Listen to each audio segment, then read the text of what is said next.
dirigeants des pays de la communauté économique des États de l'Afrique de l'Ouest et d'autres pays africains réunis à Abuja en sommet extraordinaire ont approuvé le plan stratégique pour la résolution de la crise malienne.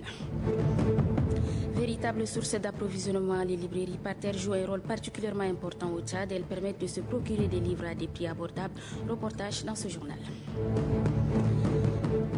Et puis sport, football, les deux finalistes de la Coupe de la Ligue de N'Djamena sont connus depuis hier. Il s'agit de Renaissance Football Club et d'Elexport. Très heureuse de vous retrouver, mesdames, messieurs. Bonsoir et bienvenue dans cette édition que nous ouvrons comme tous les lundis avec l'éditorial de la semaine à la signature Ahmad Makaïla. Bonsoir. Bonsoir Rosalie. Mesdames, messieurs, bonsoir. Les leçons, ma foi, sont faites pour être apprises. Le 1er octobre dernier, nous avisions ici même, dans un éditorial qui a fait des vagues et produit des réactions vertes et pas mûres, la bacrabante histoire d'assistance aux sinistrés des inondations. Nous aurions voulu que l'histoire nous démentisse, mais hélas, aujourd'hui, les faits sont avérés. La gestion de ces fonds n'a obéi que relativement à l'éthique et à la morale tout court, pour ne pas dire à l'orthodoxie financière, pour emprunter ce terme, aux ministres. Que dire? Qui accuser? Les responsabilités sont, de mon point de vue, entièrement partagées, aussi bien du point de vue conceptuel que dans son opérationnalité, il a manqué du discernement et du bon sens. Autant le déficit du discernement est compréhensible, on agissait dans l'urgence, autant le défaut de bon sens laisse dubitatif et porte penser que les acteurs se sont servis sur toute la chaîne. Il y avait 100 millions pour la ville de N'Djamena, 100 à 150 pour les autres régions sinistrées, pour un total d'un peu plus d'1 milliard de francs CFA. La réaction du gouvernement était diligente, il s'agissait bien d'une situation d'urgence, mais le gouvernement qui est engagé dans un vaste programme de moralisation de la vue publique devrait pouvoir savoir que le simple fait d'exhiber des espèces sonnantes et trébuchantes est porteur en lui-même de graves tentations. Ce n'est pas par effet de mode ou une plaisanterie de banquier que de transporter le liquide dans des fourgonnettes blindées. Dans le cas d'espèces, puisqu'il n'est pas possible de blinder la conscience et l'éthique des hommes, il fallait s'assurer d'un minimum de prudence dans le partage de cette assistance. Qu'est-ce qui s'est véritablement passé? Voici à peu de détails près les faits.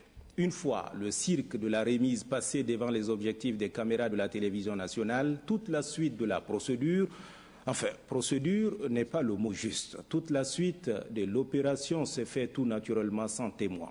C'est un huis clos absolu dans bien des cas, à quelques rares exceptions près. Nul ne peut se prévaloir de ses propres turpitudes, dit-on. Les émissaires dépêchés du gouvernement ne se sont entourés d'aucune précaution d'usage, en dehors de la rhétorique, sinon la ritournelle, du genre « ces fonds doivent aller aux sinistrés ». Mais comment?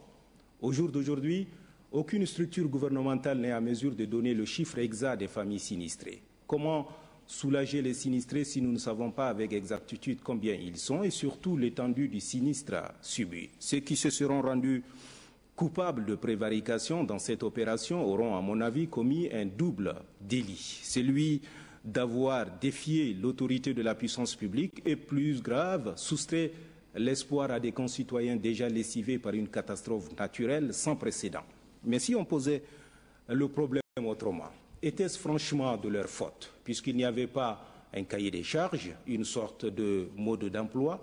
Dans certaines régions de notre pays, les sinistrés avaient cru, du moins on leur aurait laissé croire, qu'il s'agirait d'un prêt gouvernemental.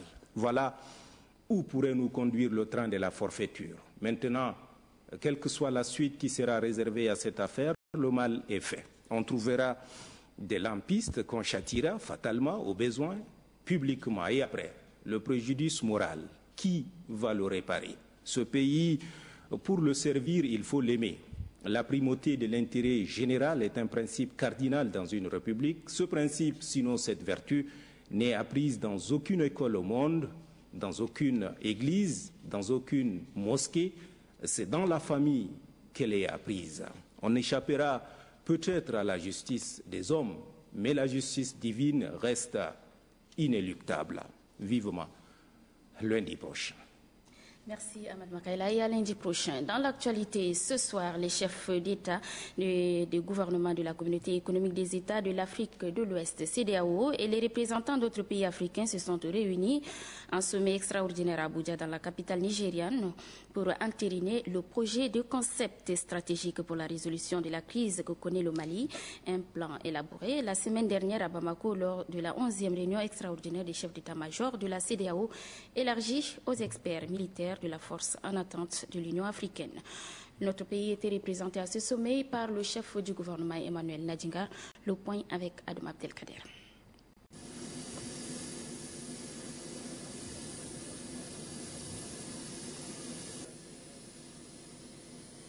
Samedi 11 novembre, il était 17h lorsque le Premier ministre Emmanuel Nadingar est accueilli à l'aéroport international d'Abuja.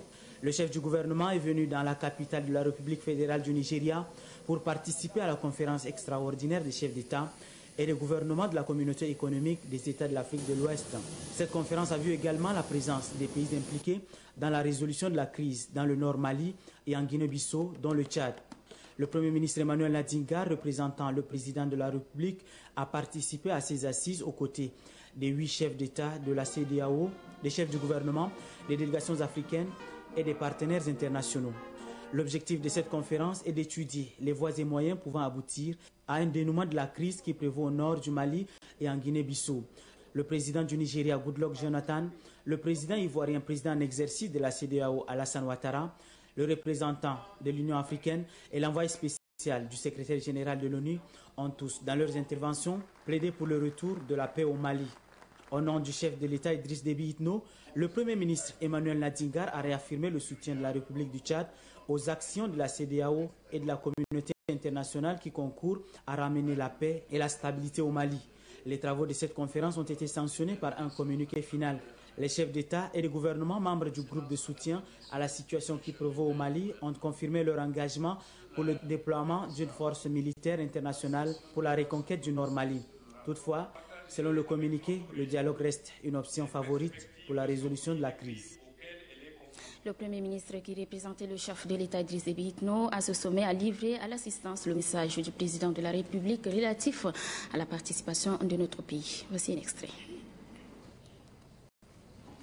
Le Tchad, qui est désormais membre du groupe de soutien et de suivi sur la situation au Mali, a pris part à la réunion du dit groupe tenue à Bamako le 19 octobre dernier et suit avec attention les efforts constants que la CEDEAO ne cesse de déployer en relation avec l'Union africaine et tous les pays africains pour sortir le Mali de l'imbroglio politico-militaire dans lequel il est plongé depuis plus de 6 mois.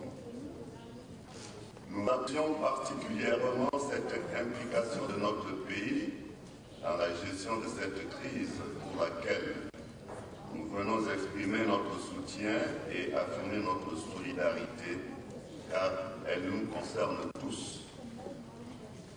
En effet, nous n'exagérons pas en considérant que c'est enfoncer des portes ouvertes que de souligner la gravité de la situation du Nord Mali, qui constitue un péril majeur pour toute la région sahélo-saharienne. Le Tchad se félicite donc de la détermination et de la quasi-convergence de vues rarement observées de la communauté internationale pour y trouver une issue. Pour ma part, et en qualité de président en exercice, je vais accueillir la conférence au sommet de la Sainte-Salle le 29 novembre courant à Niamey. La réunion aura pour objet de relancer cette organisation qui pourra à son tour apporter une contribution utile à la recherche des solutions, comme cela est dans sa vocation. La communauté entend se doter, à l'occasion de la révision de son traité constitutif, un organe dédié aux questions de paix et de sécurité pour lui permettre de jouer pleinement son rôle en la matière, à l'instar de la CEDEAO. Et nous savons pouvoir compter sur l'apport et l'expérience de cette dernière, dont bon nombre d'États membres appartiennent d'ailleurs simultanément aux deux espaces. Nous attendons de les accueillir, comme nous serons heureux d'accueillir également le président en exercice et le président de la Commission. Ce sera l'occasion de développer une fructueuse synergie entre nos deux institutions en vue de la réalisation de leurs objectifs.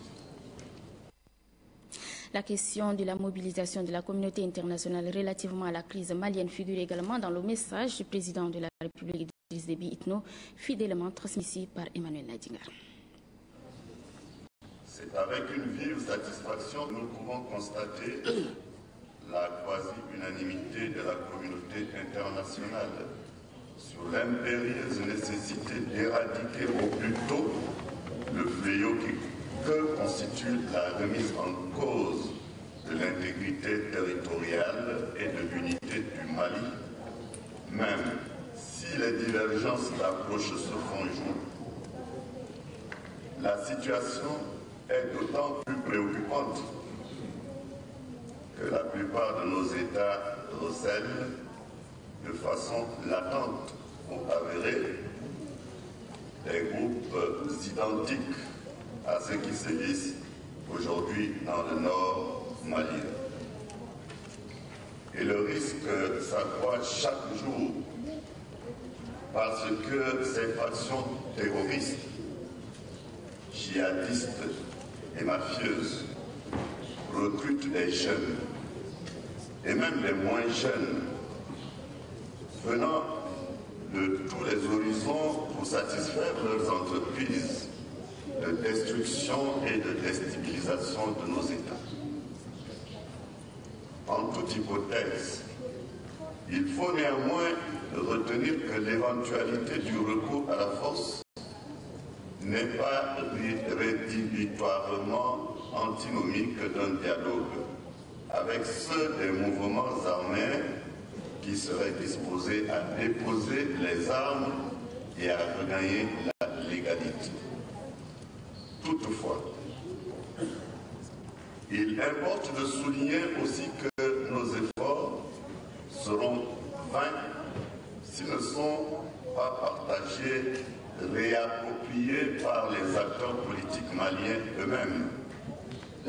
C'est donc le lieu de les exhorter tous, civils et militaires, à mettre en œuvre aussi diligemment que possible les mesures préconisées par le document de concept stratégique tel qu'adopté à Bamako le 19 octobre et entériné par le Conseil de paix et de sécurité le 24 du même mois.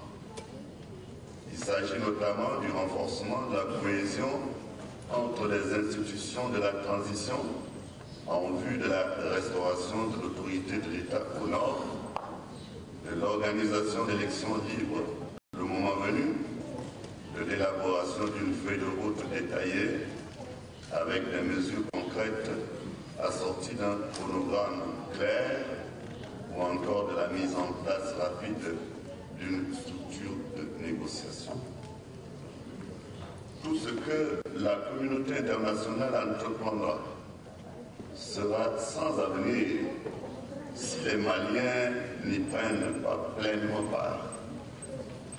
C'est dans tous les cas la conviction que nous inspire la situation du Mali et nous voulons les partager avec ceux qui sont interpellés par cette cause.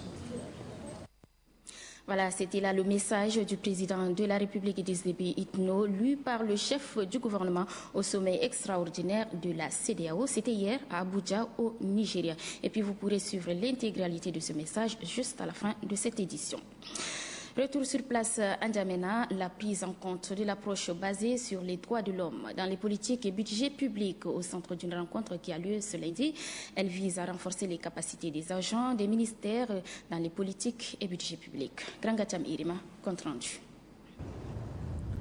Le rôle et l'importance de la planification et la budgétisation dans le fonctionnement d'un État ne sont plus à démontrer. En effet, il s'agit là de précieux outils de développement économique et social, en ce sens qu'ils contribuent à une répartition de la richesse nationale, apportant ainsi une réponse coordonnée aux différents besoins identifiés.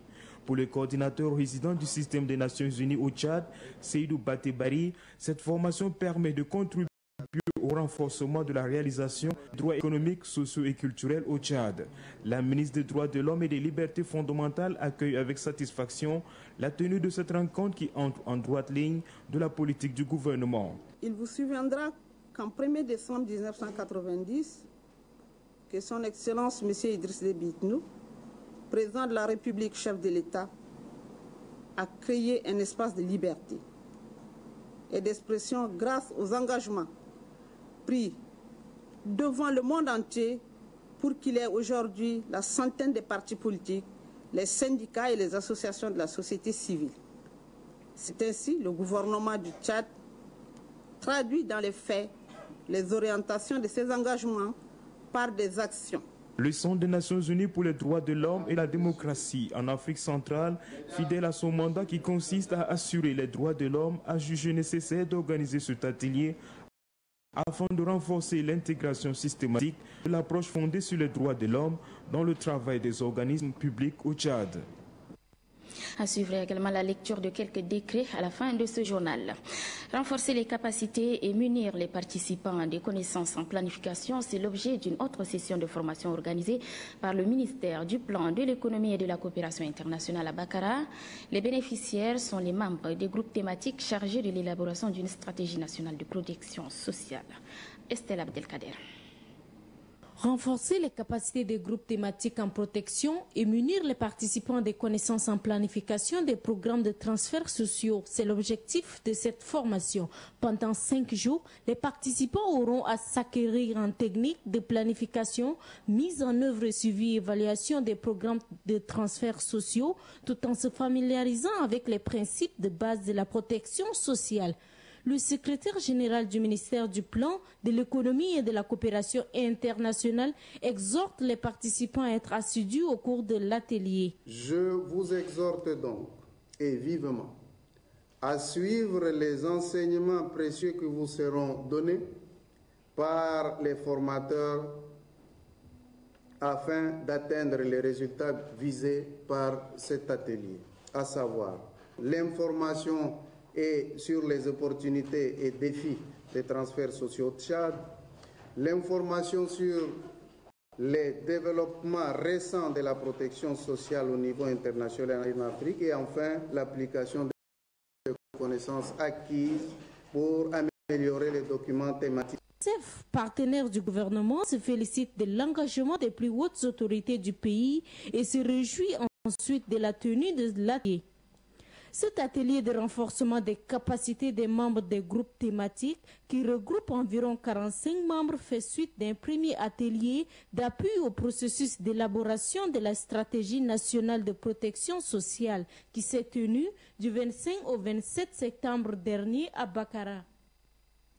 Les techniques de diagnostic de la tuberculose bovine et de la rage également au centre d'une rencontre destinée aux agents du ministère du Développement pastoral et des productions animales, une initiative du laboratoire de recherche vétérinaire et zootechnique de Farsha et ses partenaires. L'armée belgare à la guerre. Le laboratoire de recherche vétérinaire et zootechnique de Farsha est la seule structure nationale capable d'effectuer le diagnostic de la tuberculose bovine et de la rage. Pour décentraliser cette structure afin de rendre accessible le diagnostic de la tuberculose et de la rage à une grande partie de la population tchadienne, une formation s'impose. Le présent atelier de formation, qui regroupe une trentaine d'agents de services centraux et déconcentrés du ministère du Développement pastoral et des productions animales, permettra de maîtriser les techniques indispensables et les outils nécessaires pour réaliser ce diagnostic. La directrice générale adjointe du laboratoire de recherche vétérinaire et zootechnique Colette Dingamba Diaïbé, tout en saluant l'appui des partenaires, indique que la tuberculose et la rage sont connus comme des zoonoses majeures. Leur diagnostic va contribuer à la prévention et à la gestion des maladies, tant pour la population humaine qu'animale. Vous, techniciens d'élevage et techniciens de santé, vous êtes les plus interpellés. Parce que très souvent, sur le terrain, on néglige un certain nombre de concepts. Voilà pourquoi vos responsabilités sont engagées dès cet instant-là où vous avez été choisis. Après la phase théorique, les participants à cet atelier de formation vont passer à la pratique à la ferme présidentielle de Mandalia. Il vous souviendra que le ministre de la Jeunesse et des Sports, Aïkal Zakaria Ben Djibrine, a effectué une tournée dans les différentes régions du pays. Cette mission, qui s'est achevée avec l'organisation d'un atelier régional des jeunes en entrepreneuriat et technique managériale à Biltine, s'inscrit dans le cadre de la mise en œuvre des activités du Fonds d'appui à la jeunesse FONAGE. Noubadoumbaï Talomati. C'est au total 125 jeunes des différentes associations, groupements et autres mouvements de la région du Biltine qui ont été formés en technique de montage des projets et de valorisation des entreprises des jeunes. Pendant 4 jours, ces jeunes ont été mieux outillés en matière de remplissage des formulaires et constitution des dossiers de demande de crédit FONAGE. À l'issue de cette session de formation, ces jeunes sont à mesure de réaliser des projets objectifs répondant aux critères d'octroi des crédits du FONAGE, conformément à la politique du gouvernement pour la lutte contre la pauvreté. Selon les organisateurs et le gouverneur de la région de Wadifira, Mamad Delio, cette formation de renforcement des capacités qui s'inscrit dans la promotion de l'entrepreneuriat des jeunes vient combler les difficultés liées au développement de la région. Il exhorte les jeunes à valoriser les connaissances acquises afin d'obtenir le crédit. Le ministre de la Jeunesse et des Sports, en mettant un terme à cette formation régionale d'entrepreneuriat et des techniques managériales en développement socio-économique et culturel, souligne qu'elle s'est achevée sur une note de satisfaction. Le chef de l'État, son Excellence Idriss Déby Itno, avait avec justesse compris lorsqu'il lançait son appel à la jeunesse tchadienne à l'occasion de son investiture le 8 août 2011 et repris à l'occasion de la fête de la liberté et de la démocratie à Moundou.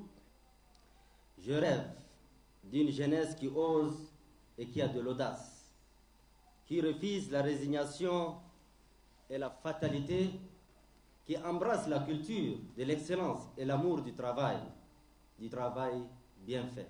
Aïkal Zakaria Ben Djibrine de préciser que la région regorge des potentialités économiques et les jeunes doivent en profiter. Quelques projets montés par les jeunes promoteurs ont été retenus par le FONAGE et recevront leur chèque à l'occasion de la fête du 1er décembre qui sera célébrée à Biltine. Et puis les responsables de suivi, évaluation et de la comptabilité du PNSA, Programme national de sécurité alimentaire, sont en formation à Doumbia. La session assurée par 2 formateurs venus du Centre international de formation et de perfectionnement de Paris sera non seulement l'occasion de juger la progression réalisée en direction des objectifs et des résultats du PNSA, mais aussi et surtout de la mise à niveau des stagiaires. Mamad Moussa Bamcheib. Ils sont plus de 20 responsables et stagiaires venus de 10 antennes de PNSA et de la coordination nationale à suivre la formation. Formation axée sur le suivi, évaluation, la comptabilité et la gestion des trésoreries qui éprouvent d'incohérences.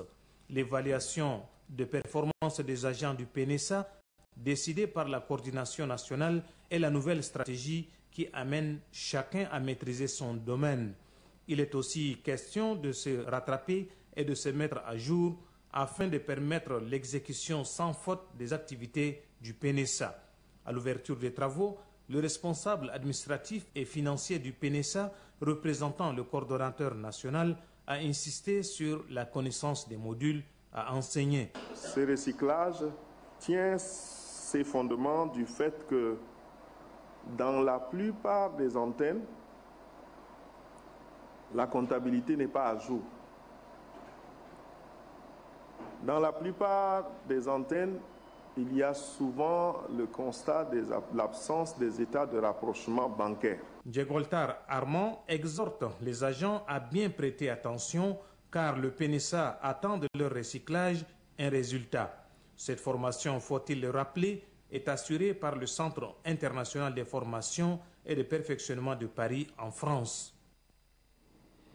L'élaboration d'un plan de plaidoyer d'une politique nationale de promotion et de gestion de l'environnement et de l'énergie domestique genre sensible au menu d'une formation organisée par la cellule de liaison et d'information des associations féminines CELIAF à l'intention de ses membres. Le compte rendu avec Marali Joséphine. La femme est la première personne à subir négativement les effets du changement climatique. En tant que victime, elle doit contribuer au même titre que l'homme à la protection de l'environnement, la promotion de l'énergie domestique et à la gestion des ressources naturelles existantes. Pour lui permettre de jouer pleinement son rôle, la femme doit se munir d'un document stratégique de base. Ceci afin de plaider pour une politique nationale de l'environnement et de l'énergie domestique. Les opportunités et menaces à la participation des femmes dans la gestion de l'environnement, l'énergie domestique et la prise de décision sont les divers thèmes de cette formation. Il faut ajouter à ces sujets l'analyse du contexte national, la formulation et la présentation des messages et bien d'autres. Le chargé du projet souligne que la femme constitue la personne la plus exposée à la dégradation de l'environnement qui malheureusement n'est pas directement impliquée dans la mise en œuvre d'une politique nationale. D'où l'organisation de cette présente rencontre, devait-il ajouter. La CELIAF a mis en place à travers toutes ses antennes des commissions spécialisées, parmi lesquelles la commission plaidoyer. Elle décide par la présente action de renforcer les capacités des membres de dites commissions sur les techniques de plaidoyer afin de les faire participer au processus d'élaboration du document de stratégie. Le chargé du projet Droits des femmes, politique énergétique et environnementale au Tchad, Koulabé Samson, exhorte les participants d'être attentifs afin de bénéficier des enseignements qui leur seront transmis par les experts en communication. La campagne de vaccination contre la poliomyélite est lancée hier à Bokoro, c'est dans le département de Dababa. La cérémonie de lancement a été présidée par le préfet du dit département, Senoussi Faki Mahamat, en présence des autorités administratives et responsables de l'OMS et UNICEF. Mahamat Moussa Abamché. Les enfants âgés de 0 à 5 ans de Bokoro et partant de tout le département de Dababa doivent recevoir la dose requise de vaccin contre le poliovirus sauvage. Ce souci a motivé les autorités locales à lancer l'opération de vaccination dans leur circonscription administrative.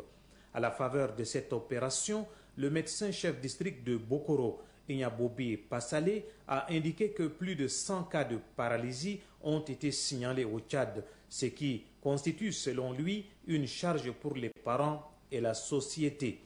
En donnant le coup d'envoi, le préfet du département de Dababa a souligné que le chef de l'État et les partenaires du Tchad se sont investis pour la santé de la population et surtout des enfants. C'est pourquoi, indique-t-il, des opérations de vaccination contre la poliomyélite sont lancées à travers le pays. Senoussi Faki Ahmad exhorte les leaders d'opinion, les chefs traditionnels et les autorités administratives à s'impliquer davantage pour la réussite de cette opération.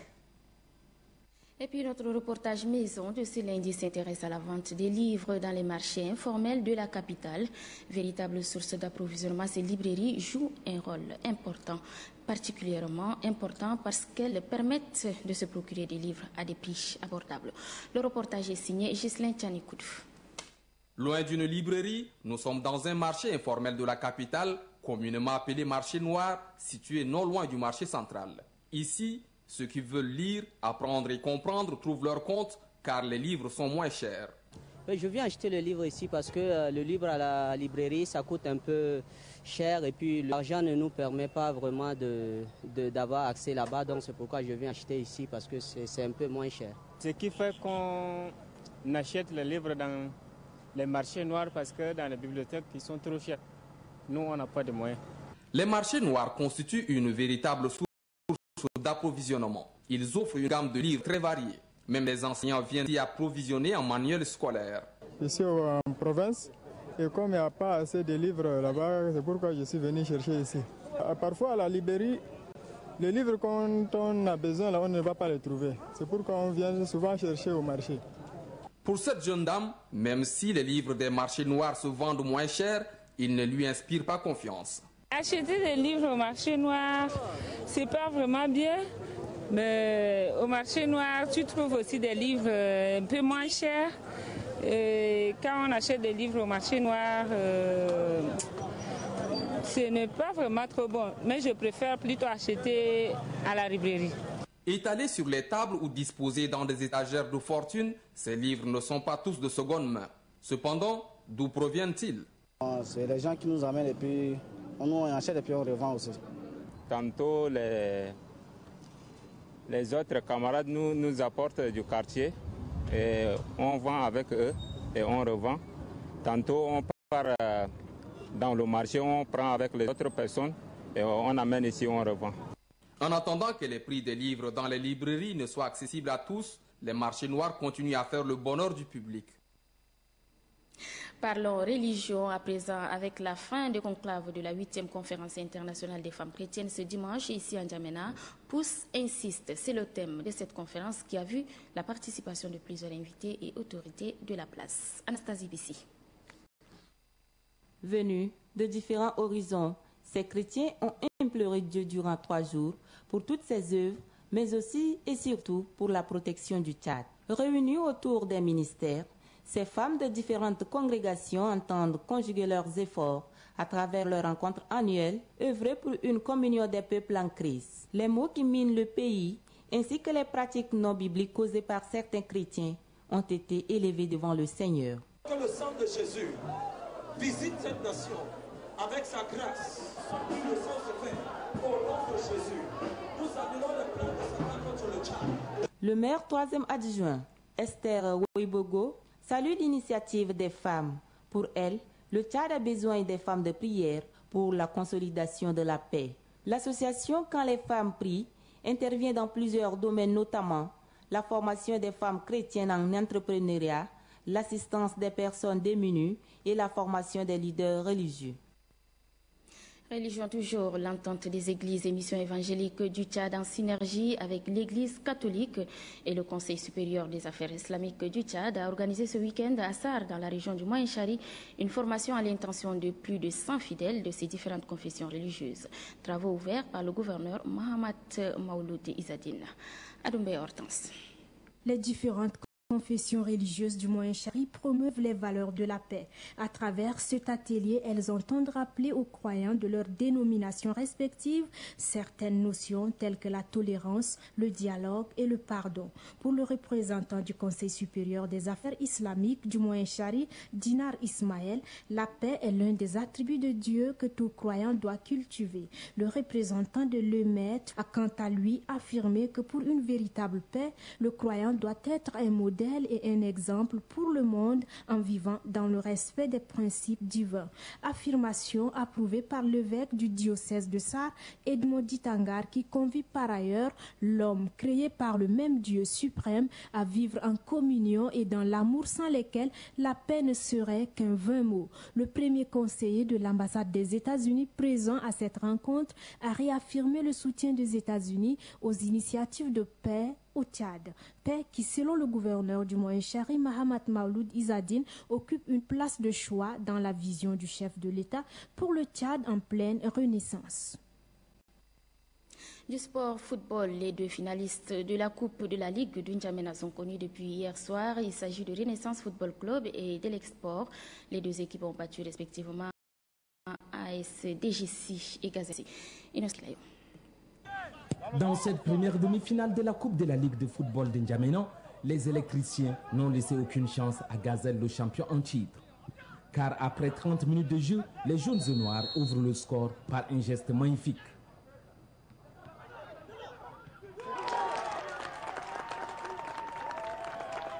C'est l'unique but de la première partie. De retour des vestiaires, le poulain de Joseph Monté perce la ligne défensive de l'Export. Et ils égalisent aux arrêts de jeu. À un but partout, l'arbitre soumet les 2 formations aux prolongations. À la 118e minute, les électriciens trouvent une occasion de but et ils marquent avec finesse. À 2-1, les carottes sont complètement cuites pour Gazelle. Et l'Export se qualifie ainsi pour la finale de la Ligue de N'Djamena. Si Gazelle Football Club a été écarté de la Coupe de la Ligue, Renaissance Football Club, par contre, a réussi à arracher son ticket. Les Verts et Rouges ont obtenu leur qualification grâce à Armand.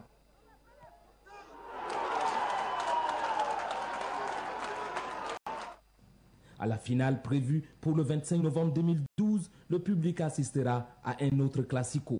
À l'affiche, El Sport contre Renaissance Football Club. Et comme promis, voici à présent la lecture des décret numéro 1756 portant nomination au poste de responsabilité au ministère de l'Enseignement supérieur, de la recherche scientifique et technique. Les fonctionnaires dont les noms suivent sont nommés au poste de responsabilité ci-après: inspection générale, inspecteur général, Dr Danadi Issak, inspecteur des services, Madame Makambaye Yangrale Mibaye, secrétariat général, secrétaire général, Monsieur Daboulaye Dimoudibaye, secrétaire général adjoint, Monsieur Abdoulaye Mustafa, directeur général de l'enseignement supérieur, Monsieur Mohamed Borgou Hassan, direction générale de la planification et des ressources humaines, directeur général adjoint, Monsieur Issa Ségué, direction des statistiques, Monsieur Abakar Ouaya, Université de N'Djamena, recteur Dr Ali Abderrahman Hagar, vice-recteur chargé des enseignements Dr Thiago Bouimon, vice-recteur chargé de la recherche Professeur Likius Andosa, secrétaire général Dr Nadilem Digamtare Didodi, directeur des affaires académiques Dr Ali Adoum, doyen de la faculté des sciences exactes et appliquées Dr Abakar Mohamed Tahir, doyen de la faculté des langues, lettres, arts et communications, professeur Khalil Aliou, directeur de la bibliothèque universitaire, M. Dibrin Saline, Université Adam Barka d'Abéché, vice-recteur chargé de la recherche, Dr Abdelhamid Mohamed Ali, poste vacant. Université de Sar, recteur Dr Ahmad Sharfadine, vice-recteur chargé de la recherche, Dr Jean-Claude Doumnan. Université de Doba, secrétaire général, Dr Ngarasta Ngarkoudi. Secrétaire général, voilà, Abakar Mohamed Taïlé, donc de M. Abakar Mohamed Taïlé, appelé à d'autres fonctions. Université de Moundou, recteur, professeur Djarangare Dita Issa, vice-recteur chargé des enseignements, Dr Miadikim Bemeyel Maïpor, secrétaire général Aladj Djabarna Zakaria, Université d'Ati, recteur, professeur Mbaïlaou Mbaïnginam, Institut supérieur des sciences et techniques d'Abéché USTA, directeur général, M. Maloum Sultan, directeur général adjoint, Dr Alaïsem Désiré, secrétaire général, Dr Issa Youssouf, École normale supérieure d'Abéché, directeur des études, M. Aguide Chiguefa, École normale supérieure de Bongor, directeur général, Dr Saleh Agam, directeur des études, M. Yorborta Naradon, École normale supérieure de l'enseignement technique de Sar, directeur des études, M. Abdallah Bani Ishek, Centre national d'appui à la recherche CNAR, directeur, M. Mahmoud Youssouf Kayal, poste vacant. Office national des examens et concours du supérieur ONEX, directeur général adjoint, Madame Idayam Naimber, direction des ressources humaines, financières et du matériel, Dr Mohamed Maloum, Centre national des œuvres universitaires Sénou, directeur général adjoint, Doutarde Alalla. Directeur des ressources humaines, financières et du matériel, M. Mohamed Alamine Abdoulaye. N'Djamena, le 12 novembre 2012, Idriss Déby Itno. Décret numéro 1757 portant nomination à des postes de responsabilité au ministère de l'Enseignement supérieur, de la recherche scientifique et technique. Les fonctionnaires dont les noms suivent sont nommés au poste de responsabilité ci-après: cabinet du ministre, directeur du cabinet, M. Hassan Saker, conseiller, Dr Zakaria Fadoul Kitir. N'Djamena, le 12 novembre 2012, décret numéro 1758 portant nomination d'un ambassadeur extraordinaire et plénipotentiaire de la République du Tchad auprès de la Fédération de Russie. M. Youssouf Abassala est nommé ambassadeur extraordinaire et plénipotentiaire de la République du Tchad auprès de la Fédération de Russie à Moscou. En cette qualité, l'intéressé bénéficiera de tous les droits prévus par le décret numéro 570/PR/PM du 23 avril 2012 définissant les positions et fixant le régime de rémunération des personnels diplomatiques, du personnel diplomatique, consulaire et de chancellerie à l'étranger. N'Djamena, le 12 novembre 2012, Idriss Déby Itno. Et puis cet arrêté qui porte le numéro 096 portant suspension du maire de la ville de N'Djamena. Monsieur Dime Ibet, maire de la ville de N'Djamena, est suspendu de ses fonctions pour les motifs ci-après. Non-consultation et non-implication du conseil municipal dans la gestion de la commune, malaise créé au sein du conseil municipal, non-respect de la voie hiérarchique, non-exécution des instructions de la hiérarchie, tentative de concussion et de corruption, faux et écriture publique.